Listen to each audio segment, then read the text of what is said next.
Mesdames, Messieurs, vous faites bien d'être sur CAN News 24. Bienvenue à cette édition d'information, la vitrine. Extrême Nord, 22 morts et 115 blessés. Tel est le triste bilan d'un attentat suicide perpétré par la secte islamiste dans la localité de Mémé, département du Mayo-Sava. 300 indicateurs statistiques à produire à l'horizon 2020. Tel est l'objectif des assises du Conseil national de la statistique afin de rendre disponibles les données statistiques susceptibles de guider les politiques publiques au Cameroun. Une fois de plus, bienvenue au journal. Conseil national de la statistique, la deuxième phase du programme de la stratégie nationale de développement de la statistique préoccupe le gouvernement. Il était question de produire environ 300 indicateurs statistiques à l'horizon 2020, histoire de rendre disponibles les données statistiques susceptibles de guider les politiques publiques au Cameroun. Le point avec Salomon Fouet, Marcel Vondaben.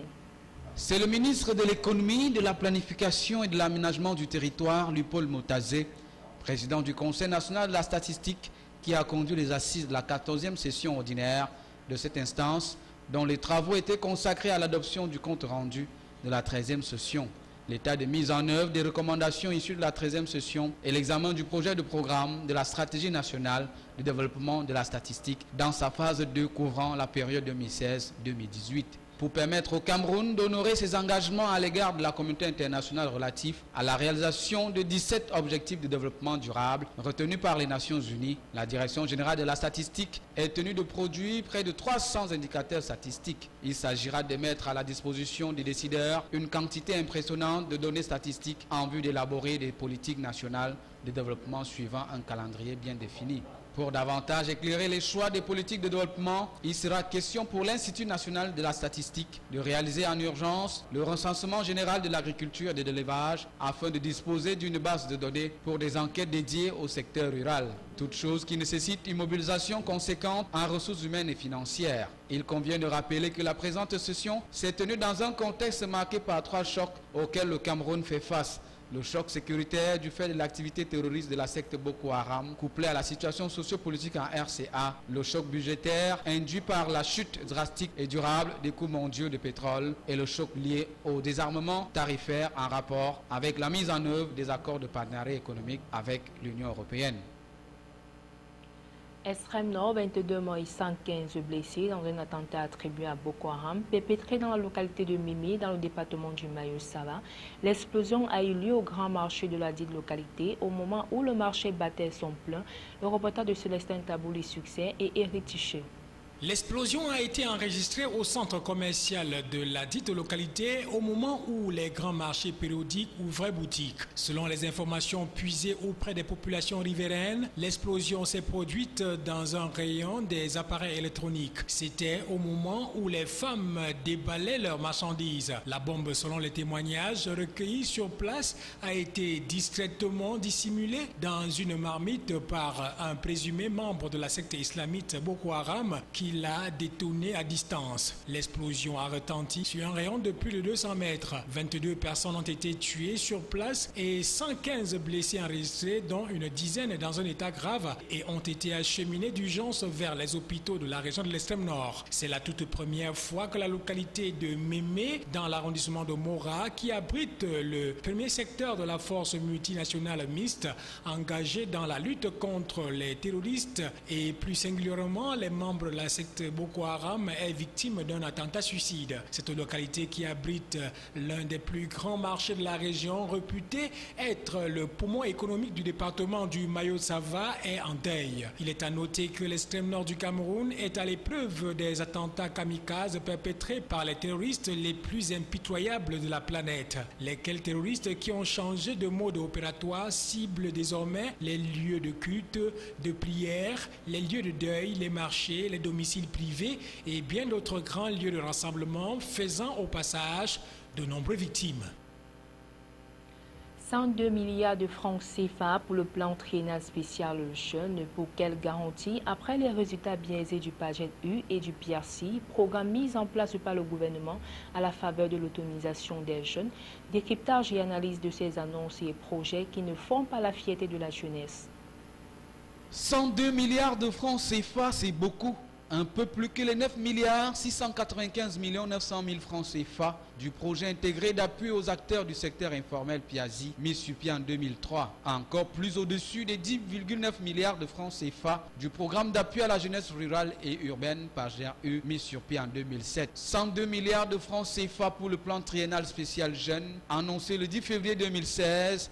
Le président de la République a fait fort pour parler comme sa génération dite androïde. Les jeunes vont devoir se mouvoir et se focaliser sur les enjeux de l'émergence, car ils sont tous les jours à la quête d'un mieux-être. La question essentielle qui reste est celle de savoir, est-ce vraiment les jeunes qui vont bénéficier de ce plan? On peut revoir les objectifs du PAGRU, à savoir l'insertion socio-économique des jeunes Camerounais scolarisés ou déscolarisés, diplômés ou non, âgés de 15 à 30 ans. Le PAGRU offre également un encadrement technique et financier aux jeunes afin d'en faire des entrepreneurs. Au lieu de 3 missions principales, la formation à travers l'organisation des stages, l'appui aux idées de création d'entreprises et le renforcement des capacités techniques et entrepreneuriales, le financement en offrant des subventions et crédits aux porteurs de projets et enfin l'accompagnement en offrant une assistance globale dans le processus de création et la gestion de l'activité, comme les échecs et la roublasie de certains jeunes ayant bénéficié du PAGRU et du PIAZI via l'entregent égocentrique de quelques cadres. Il est plus qu'urgent que le plan triennal spécial jeunes, qui a 10 fois plus le budget, ne soit pas une farce, voire une désillusion pour les jeunes vrais patriotes et soucieux du développement du Cameroun. 102 milliards, c'est beaucoup, mais à quoi servirait-il entre les mains des favorisés et surtout inexperts pour rentabiliser cet effort du chef de l'État? Suite au discours du président de la République à l'endroit de la jeunesse camerounaise le 10 février 2016, dans lequel un plan triennal spécial jeune d'un montant de 102 milliards de francs CFA devait faciliter l'insertion de cette couche, nous sommes allés à la rencontre de certains jeunes de la capitale économique qui se sont exprimés sur la question au micro de CAMNews 24. L'agriculture, domaine salvateur pour la jeunesse camerounaise, tel que prôné par le chef de l'État, le soin de son discours le 10 février dernier, dans lequel il évoquait un plan triennal spécial jeune qui viendrait booster l'économie de la jeunesse, y compris générer de nombreux emplois dans le domaine agraire. Aujourd'hui, ce qu'on nomme le fer de lance de la nation dans le langage camerounais sont mal en point car les regards étaient tournés vers d'autres horizons. Rien à y voir avec l'agriculture. Que faire si c'est le chef qui donne la ligne de conduite? Malgré tout, ils l'ont accueilli à bras ouverts et se disent prêts à relever le défi lancé par leur président. Pour certains, il était temps que la jeunesse jette un regard de ce côté, d'où de grandes puissances par ailleurs tirent leur revenu économique. Le président a beaucoup parlé par rapport au domaine agricole, surtout l'agraire. Vous savez, nos jeunes d'aujourd'hui, beaucoup plus pensent que le travail se trouve dans les bureaux climatisés où on doit être bien à l'aise. Non, pas forcément ça. On peut toujours être bien à l'aise dans le domaine agricole. Ceci ne saurait être réalisable que si et seulement si tous les moyens étaient réunis. Cela donnerait l'accès à ces jeunes d'oublier en quelque sorte les chemins des bureaux et prendre la direction des champs et remuer aisément la terre et pourquoi pas exporter également leurs récoltes afin d'éviter la surenchère sur les produits de première nécessité. Ça, c'est une très bonne idée puisque nous voyons quand même que les grands pays sont engagés dans l'agriculture. Mais concernant ce plan, il faudrait juste que tout ce qu'on a mis sur pied comme moyen, que ça puisse arriver au niveau du derrière camerounais qui est peut-être soit dans un coin reculé. Pour nous les jeunes, on ne doit pas parler seulement qu'on va travailler pour les grands. Nous aussi, on doit savoir que pour l'agriculture, va nous aider. C'est ça qui est aussi très important. Le chef d'État avait bien parlé qu'on a investi 102 milliards pour l'agriculture. Alors il faut que là où la mise à jour, ça nous arrive aussi pour nous aider. Pour faire le champ, il faut aussi le moyen. tu as des États pour faire la voiture, peut-être le cacao, il faut aussi au moins. 702 milliards de francs CFA pour l'insertion de ces jeunes, mais jusqu'ici, ils demeurent inquiets sur la répartition de ce montant et craignent qu'ils seront mis dans les oubliettes au moment du partage du gain censé être les leurs. Dès lors, il ne reste plus qu'à retrousser les manches et s'investir à fond dans le travail de la terre, creuser, fouiller, percher, car un trésor y est caché, dit Jean de La Fontaine. Dans les anciens palais à la veille de la grande rencontre internationale du 29 février prochain, c'est sur ce thème que les membres de la Fondation Afrique Avenir International ont échangé avec les hommes et femmes de médias une conférence de presse pour lancer le mouvement de transmission de la mémoire collective de l'Afrique aux nouvelles générations. Martin Déné, Benoît Dormont.